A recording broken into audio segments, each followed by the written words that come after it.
right, guys, settle down. Settle down. Be quiet. We manifest.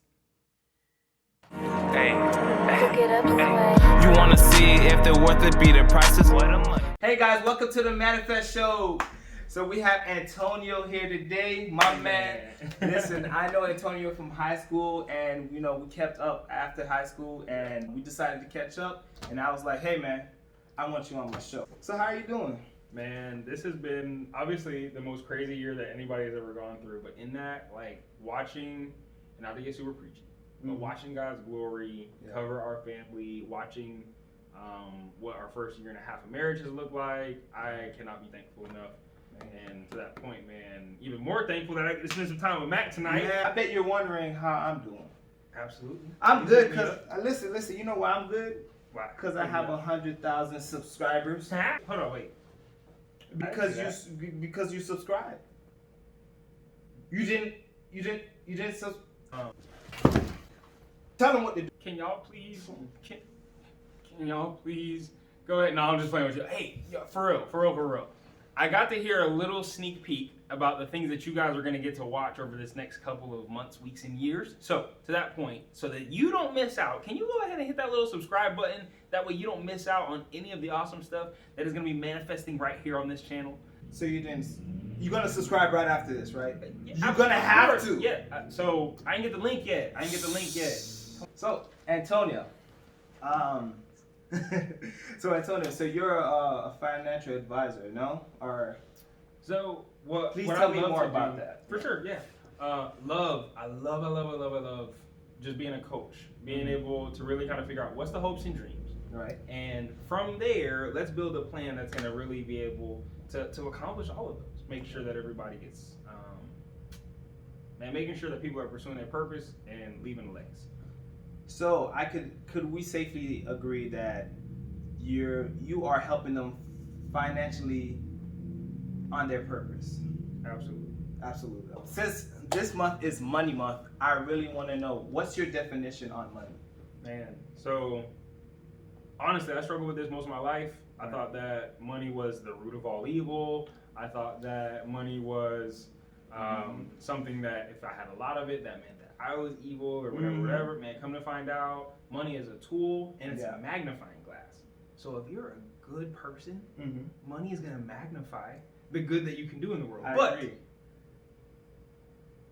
If you are not a good person, then money is going to magnify and it's going to show some really deep and dark areas of life. And I've seen that in my own life. God has shown me some areas that really he had to kind of peel away so that I can enjoy money as the tool that he has provided it to be, not as something in order to gain popularity or success or anything that would end up bringing glory back to us, but instead being able to really contribute to the greater good and to be able to bring glory to God.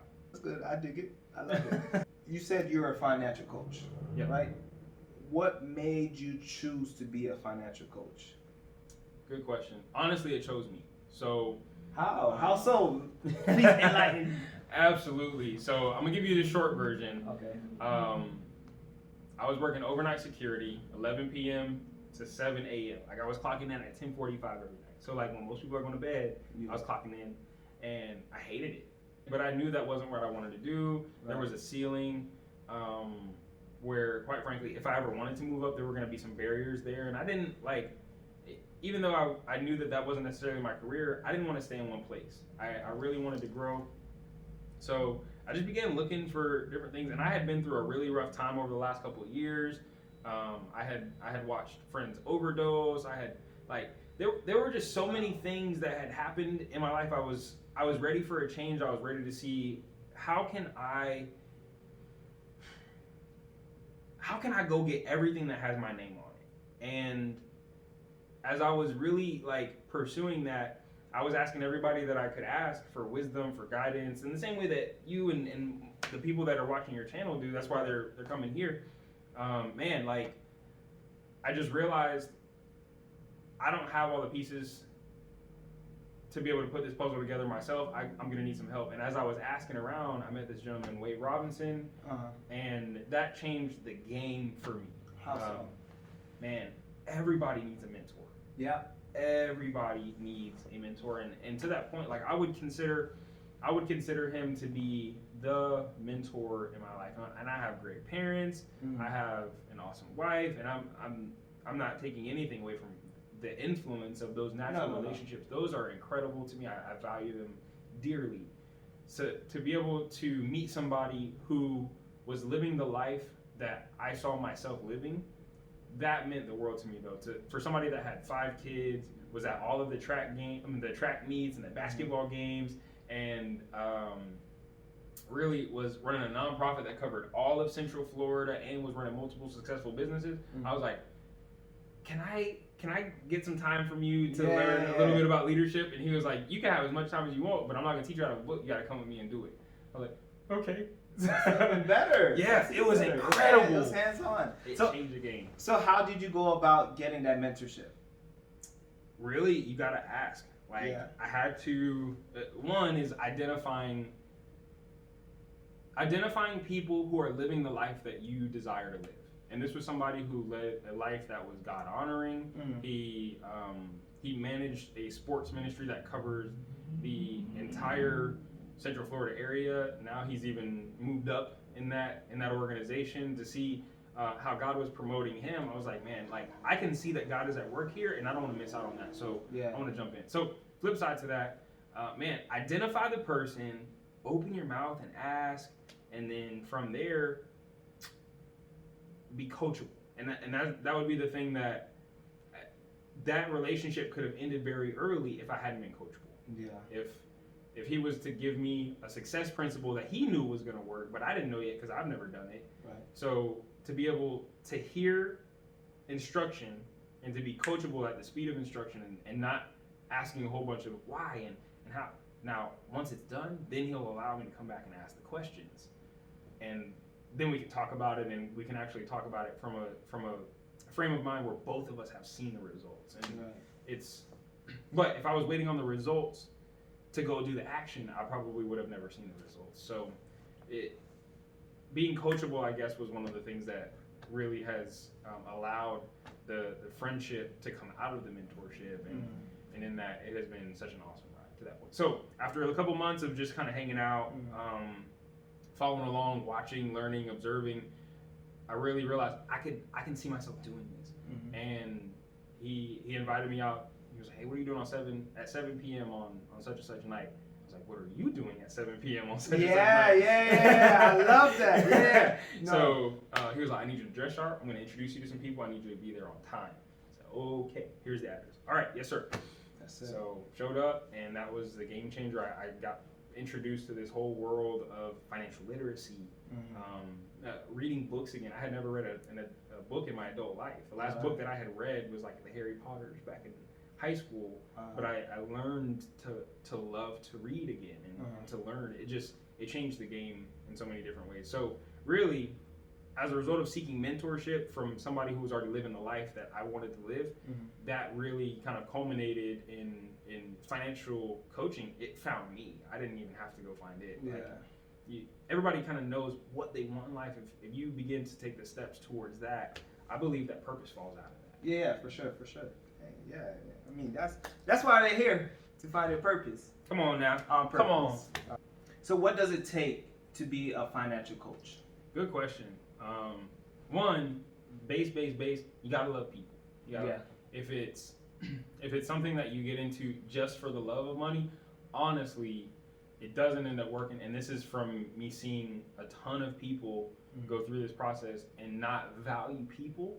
Right. They can't build client bases. They can't build, like, people can smell salesmen. People can smell, and I don't mean to say that sales is bad. Matter of fact, sales is the only occupation where you can get paid what you're worth in lifetime. Everybody's a salesman. Everybody's a salesman. You're selling yourself in one kind of way or the other. And going back to what you said about the love of money, I feel like if you're doing things for the love of money, you're not going to be very successful overall. I mean, you might find your success in that certain particular thing, but what about your happiness? What about love? What about all these things that money can't buy? That's good. So yeah, please continue, bro. Absolutely love that. Yeah. It really kind of brought me to this realization really early on. Every person that I sit down in front of, I need to be thinking what's in their best interest. So if this person says, hey, I want to live in Deer Farms in this neighborhood, or I want to be in this income bracket, or I want to be able to take my family on this many vacations, or we want to go to Israel, or we want to, whatever those things are, I need to be thinking about those things as I'm helping them to build a plan. And the flip side to that, to answer your original question, what does it take to become a financial coach? If you have that piece, the other part is simple. Yeah. The process honestly is designed for somebody to be able to learn what they need to learn somewhere between 15 to 45 days. It's not a terribly complicated process. Mm-hmm. It's that a lot of people want instant results in the first 20 minutes that they begin to study or whatever, and for that reason, then the other stuff falls out. But again, it's a willingness. So one of the things is gotta love people. Two, a willingness to learn. You gotta be a lifelong learner because our economy is always changing. Yeah. People are always changing. Human nature doesn't change, but if you become a master of human nature and understanding that money is 90% personal and 10% technical, then in your love of people, you can help them. You can help serve them by. I love the verse that you've referenced in the past as we've been talking. Just the fact that money is a great servant, amazing servant, but a horrible master. Horrible master. And if we don't flip the script there and make that bad boy our servant, then it's gonna do its job. Yeah, for sure. Yeah. So from that point, we actually have a process that we take people through for free. Like we don't ask for anything particular. What was that word that started with F? It's probably my favorite word in the world. FREE. We take people through that process for free. Listen, if it's free, it's for me. If it's free, it's for me. Where's the best place for your money, y'all? In your pocket. Come on now. So we walk people through that entire process. They do have to get their own license. It's the same thing like you have to get your own driver's license. You have to, in order to drive the car, even if your uncle gifts you a car for your birthday, you still have to go get the license to be able to drive. Yeah. We can give the business away. The people have to go get the license. But the flip side to that license from beginning to end is not super expensive. It's actually on the lower half of 3 digits. So like people can learn a process in 15, 45 days and not have to worry about the rest of that. But that's the technical side. Honestly, that's the easy side. Right. The other side is that's the easy side. That's the easy side. Yeah. That's the easy side. Yep. The hard side for some people. Oh, not the hard side. If you love people, this isn't gonna be the hard part. Oh, I love you. Ta-da!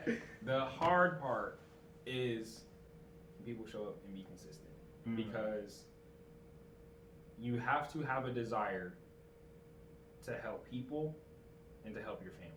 Yeah.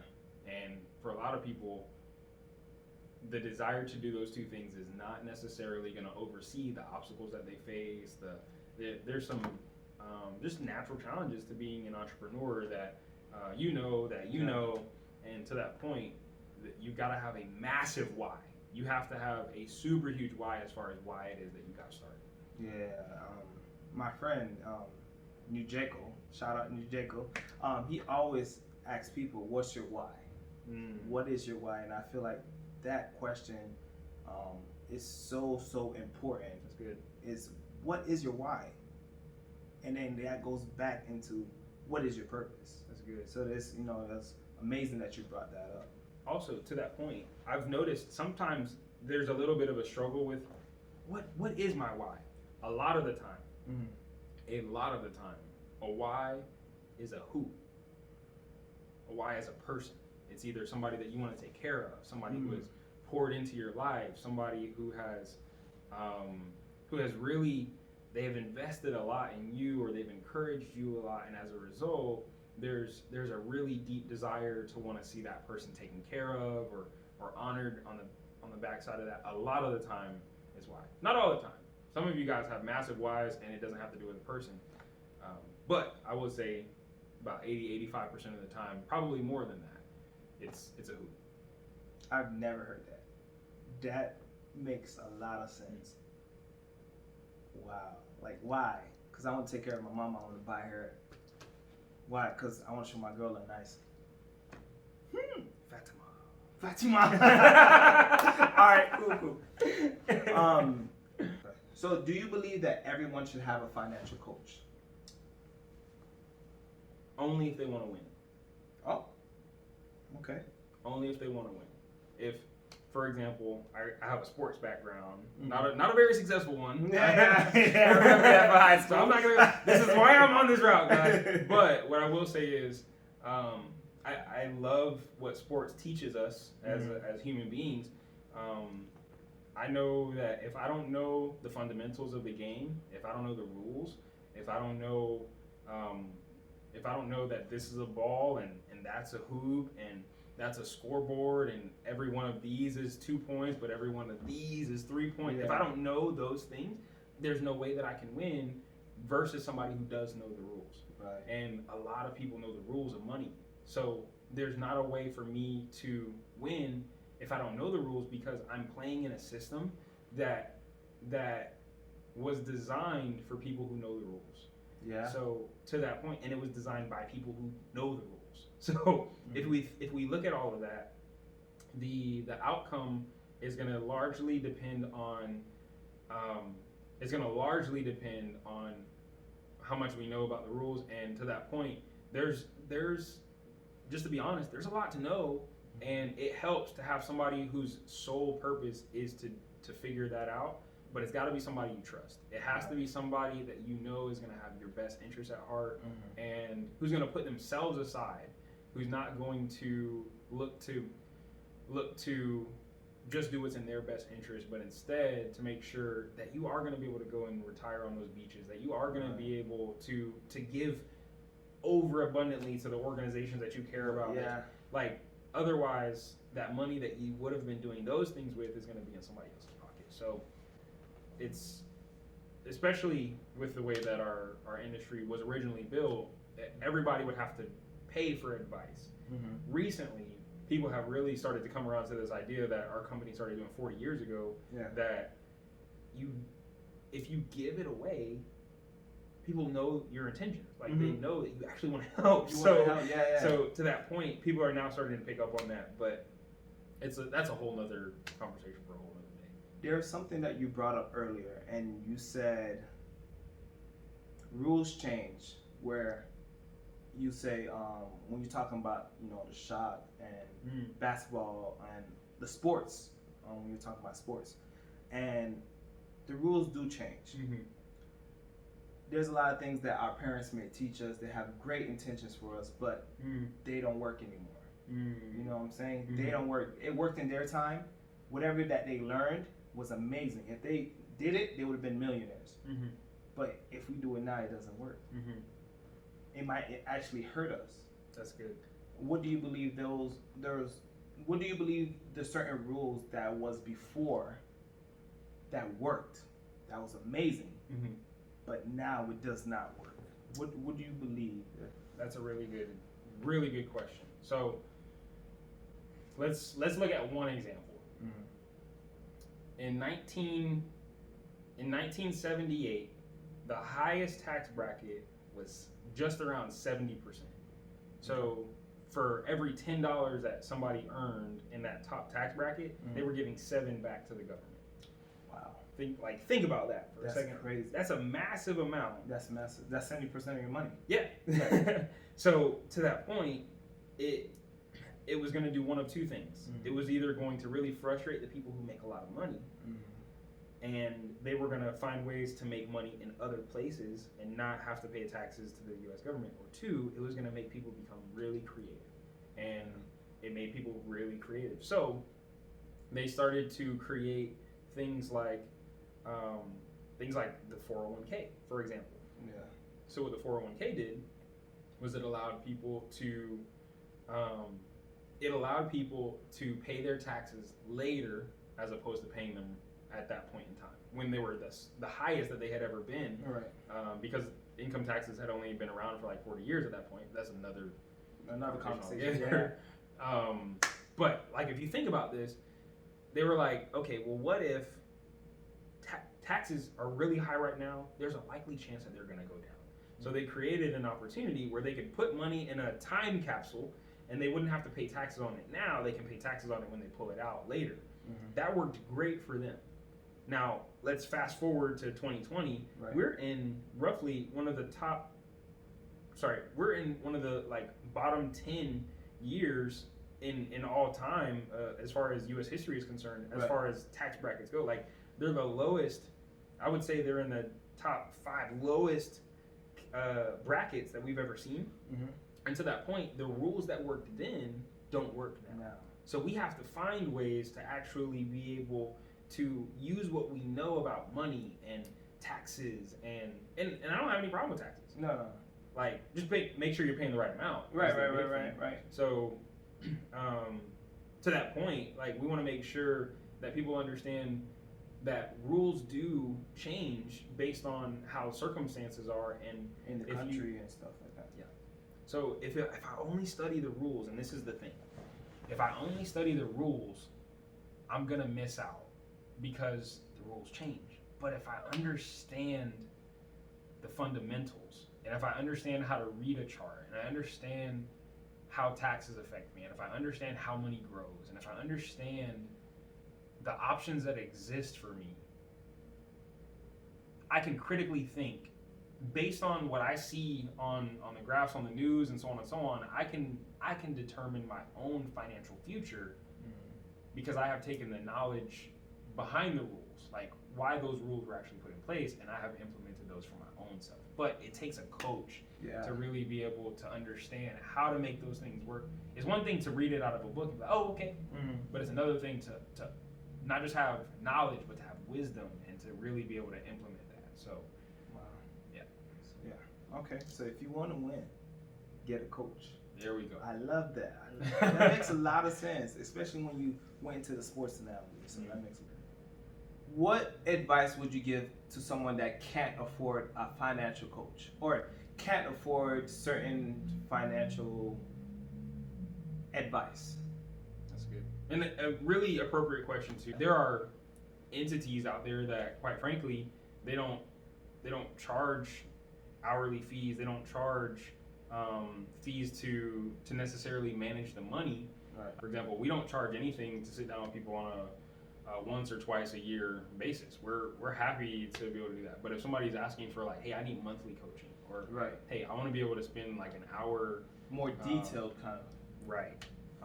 For that, because of sheer volume, we want to make sure that we give our service to people that are really going to use it, take advantage of it, et cetera, et cetera. And most of the time, the people that are most serious about that are those that are willing to pay for it. So then that provides us a different avenue where, you know, if somebody really wants that kind of coaching based on what it is that they earn on a regular basis, we can then sit down with them for regularly once a month, and instead of them having to pay $500, $2,000 for a couple hour session, they can literally pay $100 a month or something along those lines to be able to have access to those kinds of things.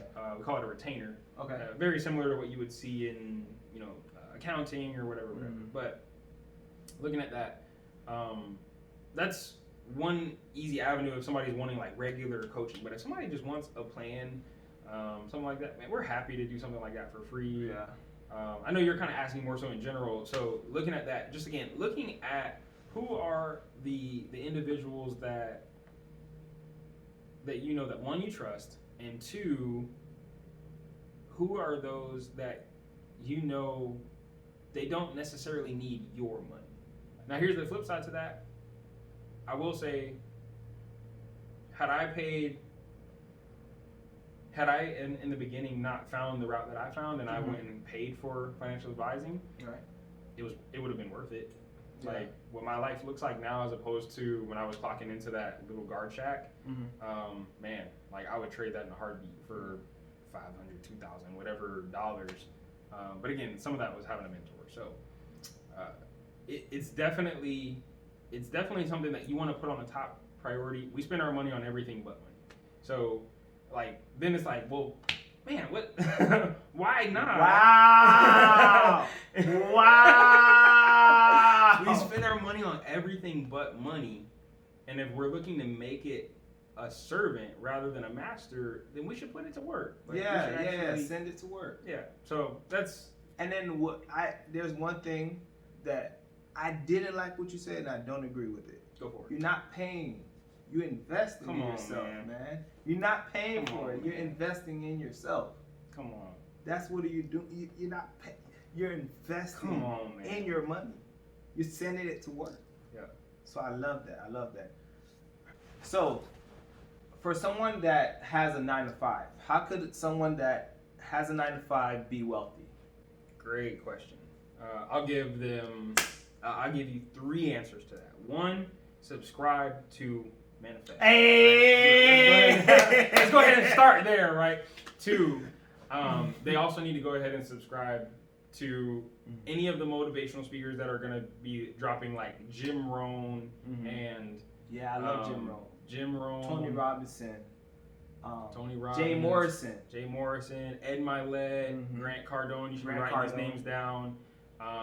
These are people that, quite frankly, they have learned the tricks of the trade and they're giving it away. Yeah. So to answer the question about the 9-to-5 and how to become wealthy working a 9-to-5, I would say some words that I've gotten from Jim Rohn. Right. And I was actually pointed to this quote by my mentor. You gotta have a mentor. Yes.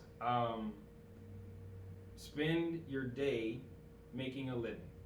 Spend your evening making a fortune. He was talking about how he had a mentor, and his mentor taught him how to work his 9-to-5 so that he could make a living. But then he would work his 5 to 9 so that he could make a fortune. And if you learn how to do those 2 things, my gosh, eventually that 5 to 9 is going to overtake the 9-to-5. You don't have to do that anymore. Yeah. And I can only say that because I watched it happen in my life. Like, literally, to go from, so I was working that overnight job. Right. I was meeting with Wave, and Wave was like, no, we cannot build a business with this man working overnight. So we got to find him a job where he can work 8 to 5. So from there, I got a job with the state. I was working for Florida Department of Children and Families. I was processing food assistance applications, making sure that people got the benefits and stuff like that. And it was probably the most trying job I ever had. So when I got off, I was tired. Right. But I still had another 5 hours in front of me that I could really spend working. Right. And to that point, I was either studying, or I was on appointments, or I was making phone calls, or I was putting together plans for people that I had already met with. There was something that I had going on, and those were all the things that I considered to be like what you consider to be income-producing activities. You want to identify what are the things, not just the things that are going to make me look good on social media, not just the things that are going to make me feel good, not just the editing the videos is fun. And this is me talking about me, like, because I know my tendencies. I gravitate towards the stuff that I'm good at, that I enjoy, not necessarily the things that are going to actually put food in my family's mouth. So to that point, that's big. It's like identifying what are the income producing activities and focus only on those during that 5 to 9 period for the beginning. Once you have gotten established, people are so willing to hear all of the other stuff, the social media, the yada yada. But before that, what I noticed was, because I was a young African-American entrepreneur trying to make a name for myself, and more so trying to prove that I was called by God. Like, people were constantly asking me, like, who are you? Not with their words, but with their actions. They were trying my time. They were so I had to really build. I had to work myself to a point where I felt like I deserved to win. Yeah.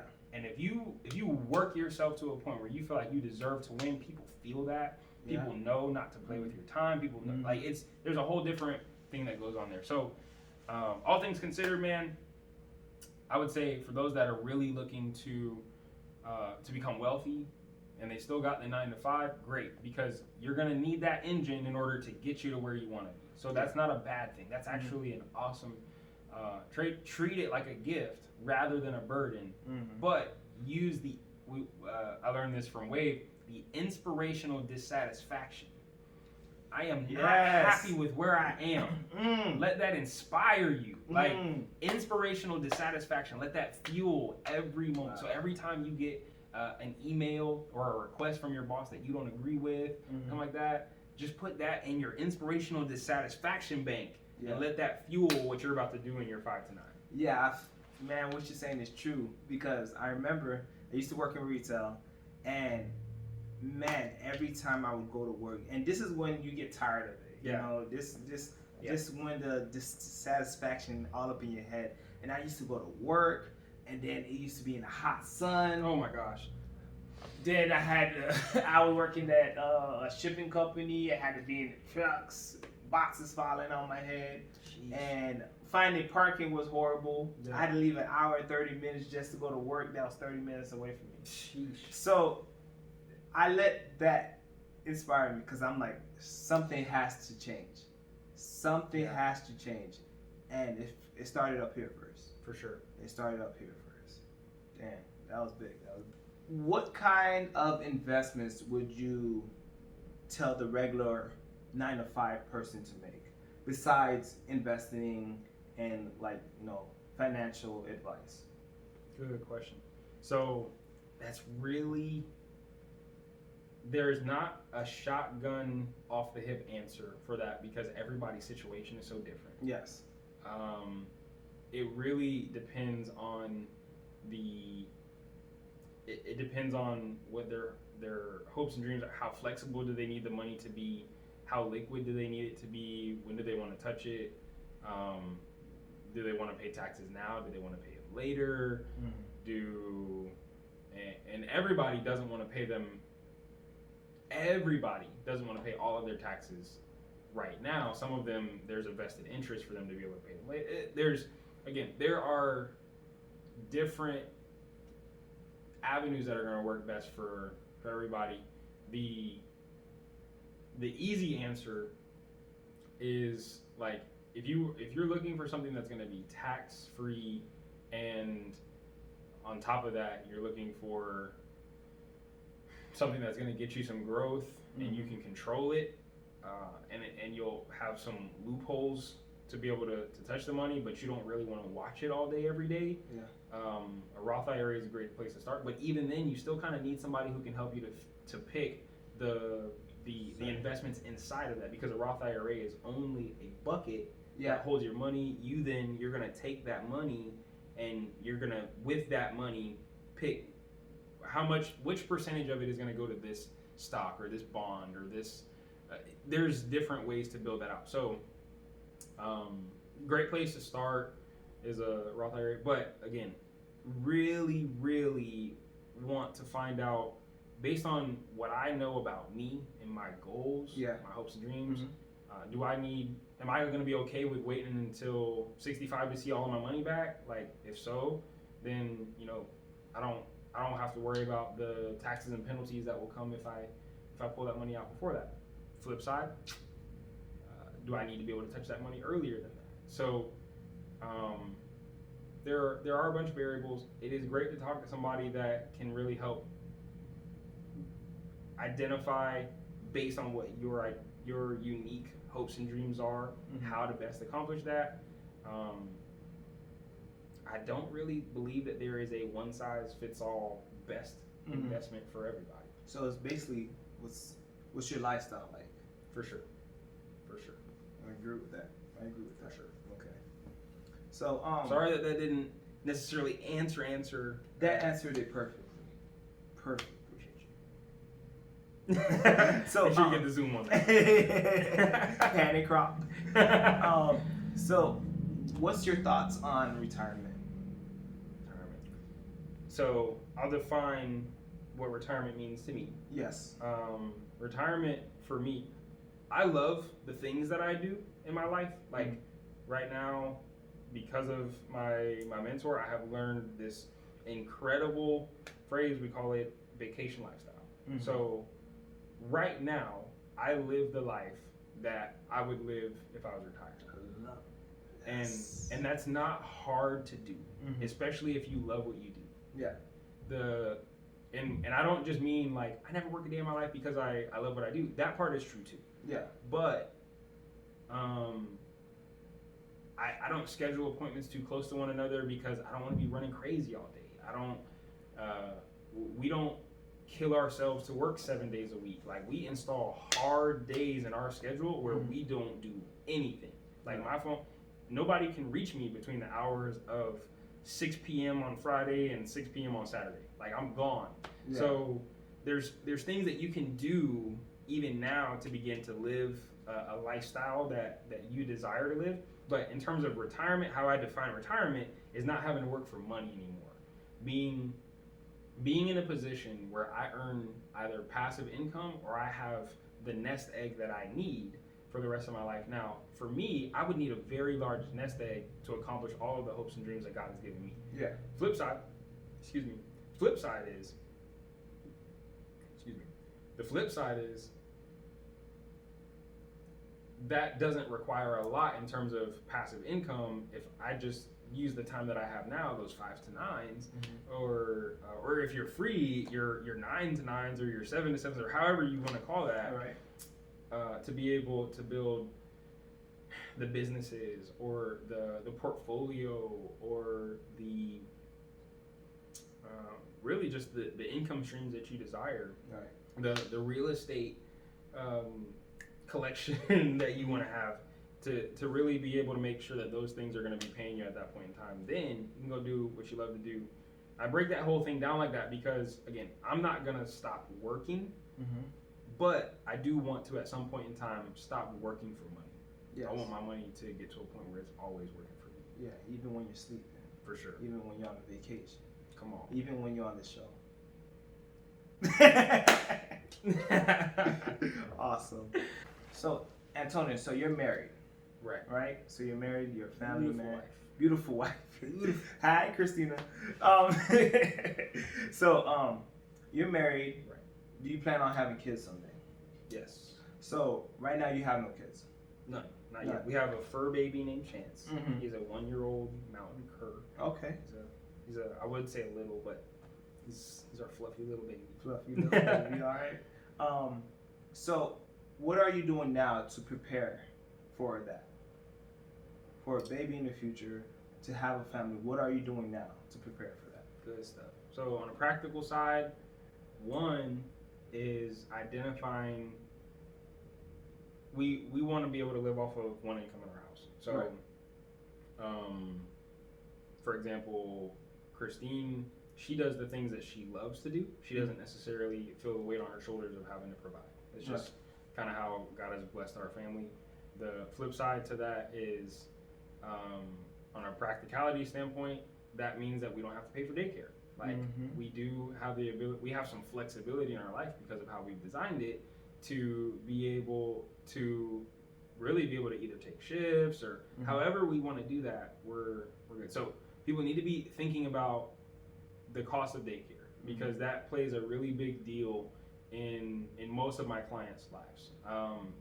The flip side to that is, so one, get to a point in your household where you can live off of one income and try not to live off of two. Try every way that you can not to get to a point where, so for example, when it comes time to renew the lease, maybe you need to pick a lease in a place where on one person's income you guys can afford it. If that means that one person needs to earn some more, they need to really begin to critically think, how can I do that in my 9 to 5? That way I can count on it unless you have already built a business that you can prove is going to be able to pay you on a regular basis. The flip side to that, so one, living off of one income, and then being able to really say, that everybody stresses. So I'm not talking about like that, but inviting a child into trauma is different than, and I'm not even just talking about money anymore. No. Like stress, and this is what we do in our kingdom coaching. Like, again, everything for us doesn't end up coming down to money. We do know that money is an awesome tool that people are going to be able to use to get free and stuff like that. But for us, it's like, again, money is 90% personal, 10% technical. The personal part is so big on that. So if somebody's super prone to stress, like, removing all the stress factors, removing all of the things that are gonna potentially cause complications with a pregnancy, all those types of things, making sure that that relationships are good, not even just in the household, like that family relationships, that those types of things. And then again, financially, just kind of wrapping back around there, I would definitely say getting to a point where there is a good little $500 buffer. It's a child is not necessarily going to cost that much, but if you guys are living off of one income or something along those lines, it is great to be able to have some buffer in the in your budget. That way, you're actually able to do that. So, to summarize all that, stress less. 2, live off of one person's income. On that income, I would even try to live a lifestyle where you're living on less than what that person earns. So in ours, we recommend 70%. There's more to that we usually kind of get down into with clients, but like, live on less than what you earn. That way, when an accident happens, or that way you can give the way that you need to. You can save the way that you need to. There's just so many benefits that come from living off less than you earn. And then everything else that you make on top of that is fun. It's cake. You guys can go to the theme parks. You can do all the other stuff. But that's which is very important. Right. You gotta live a life that you can be proud of. You gotta not be so stressed out. But yeah. Amazing. So it comes down to the MACK SAUCE time. So the MACK SAUCE time is where I talk to the interviewee and ask them for certain sauces, which are gems, certain things that they believe in every single day that they would do, or certain things that they wish they would know, or certain things that they believe if they knew earlier, they would definitely benefit from. So, Antonio, give me the sauce. It's funny that you asked this. This is not very many people know this about me, so you're getting this out of me for the first time on camera. It's the Manifest show. And speaking of Manifest, so that really kind of brings me to the concept that I would share as the MACK sauce. It's controlling your mind, like for me. And if you know anybody who has ever been successful at anything, if we want to talk about sports, you've got the Michael Jordans, you have the Mariano Rivera's, you have the even LeBron. Like, I just found out that on this app called Calm, if you download Calm, so you're familiar with it. I do meditation every day. Come on. Man, meditation is life. Yeah. And if you've never meditated before, Calm does a really good job of introducing you to that concept as a whole. I just found out that LeBron James actually does. He has a series on the Calm app. Really? It's like, these are things that he does to focus, or to, like, he talks about like having the last shot in a particular game, and how to focus on just where to put the pinky, not where everybody else is, not like, it's so good. So in that, you want to start to build these things into your schedule that are going to serve you, because you probably have heard this, 95% of the thoughts that we think on a daily basis, we're not actually responsible for those thoughts. Which the flip side to that is, our thoughts control our actions, and our actions control our habits. So just think about this for a second. If 95% of my thoughts are unconscious, really only 5%, everything else, I know where my bathroom is. I don't have to think about where to go for the bathroom. I know how to open my phone. When I get bored, my thumb does the same movements to get me to the same app in order to release some amount of dopamine or whatever. But so again, most of the thoughts that we think are unconscious thoughts, and as a result, we have a lot of unconscious actions. Now, those actions are then going to control our habits. What if you took, some of you guys already know this, and I'm reiterating something that you already know, but if I would have been told this when I was young, oh my gosh, this would have changed the game for me. If you begin to meditate and affirm where you are going in life. And we're gonna do a quick little one, really quick, so that you can feel this. But if you begin on a regular basis, you gotta do it on a regular basis because your mind is programmed by repetition. Yes. But if you can put yourself in positions to begin to control your own mind by programming it with repetition, then those 95% of the thoughts and the actions and the habits that you were not responsible for, you now are responsible for those. So if you have then trained, when you come up to an obstacle, one of the things that I think of is one of my affirmations: I will step up, pray up, stay up, and step up to the challenge. Like, say that one more time. I will stand up, step up, pray up, and stand up to the challenge. Like, these are things, when I'm faced with an obstacle, I'm not worried about the obstacle because I'm gonna stand up to it. And I wasn't always like that. People who know me from middle school and high school, you can attest to the fact that I was that kid in the back of the classroom. Nobody knew me until I got a flat top. That was a whole nother conversation. I remember that. I remember that. But man, if you begin to control your own mind as opposed to letting the programming out there. Have you ever thought about the fact that on your television, if you look at your remote, it talks about that there is a program guide? Think about that. If you've ever heard commercials that talk about back to your regularly scheduled programming, guys, these things are not by accident. Go watch The Social Dilemma. It's gonna help you understand a lot of that. It's on Netflix. Have fun. That's another gym for you. I'm afraid to watch it. Go The Social Dilemma. Awesome. But the programming that you can do in order to control those thoughts that before you could not control.